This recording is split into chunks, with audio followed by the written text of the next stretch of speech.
Praise the lord. దేవునికి మహిమ కలుగును గాక. మీ అందరికీ దేవుని కృప కలుగును గాక. నడిపించే జీవవాక్కును వీక్షిస్తున్న మీ అందరికీ మరలా ఈ దినమున నడిపించే జీవవాక్కును బయలుపరచుటకు మీదుట నేనున్నాను. దేవుని బిడ్డలారా, ఒక మాట మనం పరిశుద్ధ గ్రంథంలో నుండి చదువుదాం. యెషయా గ్రంథము 40వ అధ్యాయము 31వ వచనము ఇలాగు రాయబడి ఉన్నది: యెహోవా కొరకు ఎదురు చూచువారు నూతన బలము పొందుదురు. దేవుని బిడ్డలారా, ప్రవక్త ద్వారా ఆనాడు బయలుపరచబడినటువంటి మాట ఈనాడు కూడా పరిశుద్ధాత్మ దేవుని యొక్క ప్రేరేపణ ద్వారా దేవుడు నీతో మాట్లాడుతున్నటువంటి మాట. యెహోవా కొరకు ఎదురు చూచువారు నూతన బలాన్ని పొందుకుంటారు. దేవుని బిడ్డలారా, ఆత్మీయ పోరాటంలో, విశ్వాస యాత్రలో మన యొక్క ఎదురుచూపులు, అనేకుల యొక్క ఎదురుచూపులు ఈ లోక సంబంధమిగా అయినాయి. ఈ లోక సంబంధమైన కార్యాల వైపు వెళ్ళిపోయాయి. దేవుని బిడ్డలారా, మన యొక్క బలము తగ్గిపోతూ ఉంది. మన ఆత్మీయ స్థితి దిగజారిపోతూ ఉంది. మన ఆత్మీయ శక్తి తగ్గిపోతూ ఉంది.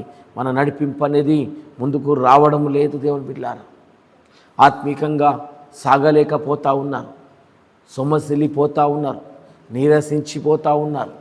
కారణం ఏమై ఉందంటే వారు యెహోవా కొరకు ఎదురు చూడడం మానేశారు. యేసు ప్రభుల వారి యొక్క కృప కొరకై ఎదురు చూడడం మానేశారు. దేవుని యొక్క సహాయంకై ఎదురు చూడడం మానేశారు. నువ్వు దేవుని యొక్క సహాయంకై ఎదురు చూస్తున్నట్లయితే, యేసు ప్రభుల వారి యొక్క కృపకై నువ్వు ఎదురు చూస్తున్నట్లయితే, దేవుని యొక్క ఏలుబడికై నువ్వు ఎదురు చూస్తున్నట్లయితే, పరిశుద్ధాత్మ దేవుని యొక్క ఆయన సహాయంకై, ఆయన నడిపింపుకై ఈ దినం నువ్వు ఎదురు చూస్తున్నట్లయితే, ఎక్కడ నువ్వు బలహీన స్థితిలో ఉన్నావో, ఎక్కడ నువ్వు తగ్గిపోతూ ఉన్నావో, ఎక్కడైతే నువ్వు దేవుని బిడ్డలారా సొమ్మసిల్లిపోవడానికి అవకాశం ఉన్నదో, మళ్ళా అక్కడ దేవుడు ఆయన శక్తితో నింపుతాడు, ఆయన బలముతో నింపుతాడు, ఆయన ఆత్మతో నింపుతాడు, ఆయన నిన్ను నడిపిస్తాడు. దేవుని బిడ్డలారా, నమ్ము ఈ దినము నీ మాట, విశ్వసించు దేవుని యందు.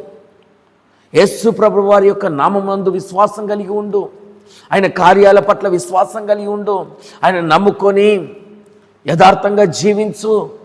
ఆయన కృప కొరకై ఎదురు చూడు, ఆయన కార్యాలకై ఎదురు చూడు, ఆయన శక్తికై ఎదురు చూడు, ఆయన హస్తముకై ఎదురు చూడు. ఖచ్చితముగా నీ జీవితంలో ఆయన బలాన్ని నువ్వు పొందుకుంటావు. ఈ దినమున నూతన శక్తి చేత నీవు, నీ కుటుంబము నింపబడి ఈ దినమంతయు పరిశుద్ధాత్మ దేవుని ద్వారా నడిపించబడదు గాక. ఆమేన్.